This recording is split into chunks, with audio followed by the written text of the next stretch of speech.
নমস্কার বন্ধুরা, আজকের ভিডিওটা আমি আমার মেয়ের ডিনার করা নিয়ে শুরু করছি।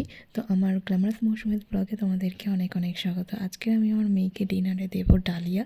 তো ডালিয়া আর ডালিয়ার সাথে যে ডালটা দিই সেটা হচ্ছে মুগ ডাল। তো ডালিয়া আর মুগ ডাল আমি কিন্তু আগে থেকেই কিন্তু ভিজিয়ে রেখে দিয়েছিলাম। তো সবসময় বাচ্চা হোক বা বুড়ো হোক, যদি তোমরা ডাল খাও তো ডাল কিন্তু আগে থেকে ভিজিয়ে রাখা উচিত।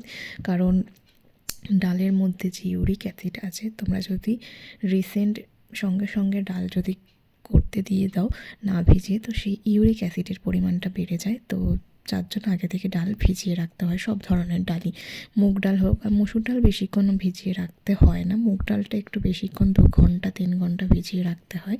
আর এখানে আমি আমার ডালিয়ায় রাতের বেলা না আমি আমার মেয়েকে বেশি সবজি দিই না, তো আমি জাস্ট গাজরটা গ্রেট করে দিলাম আর আলু দিলাম আর টমেটো, আজকের পেঁয়াজও দিইনি, তো সেটাই দিচ্ছি আমি।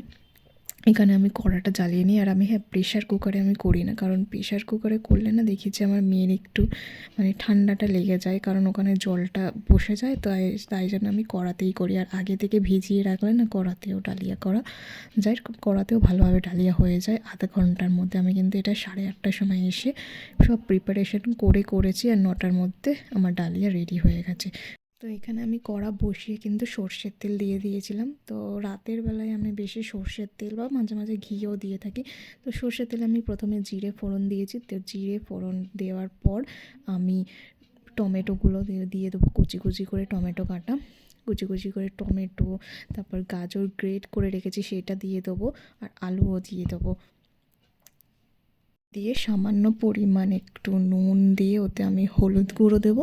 আর আমাদের যে জিরে গুঁড়ো করা আছে আমি ঘরে করে রেখে দিই, সেই জিরে গুঁড়ো সামান্য পরিমাণ দিয়ে একটু নেড়ে চেড়ে নিয়ে জল ঢেলে দেবো। আর জলটা কিন্তু আমাদের যে খাওয়ার জল বোতলে, সেই জলই আমি দিই। তোমরা চাইলে অনেক ধরনের সবজি দিতে পারো, ডালিয়াতে অনেক ধরনের সবজি দেওয়া যায়, কিন্তু আমি রাতের বেলায় আমার মেয়েকে কম সবজি দিতে প্রেফার করি।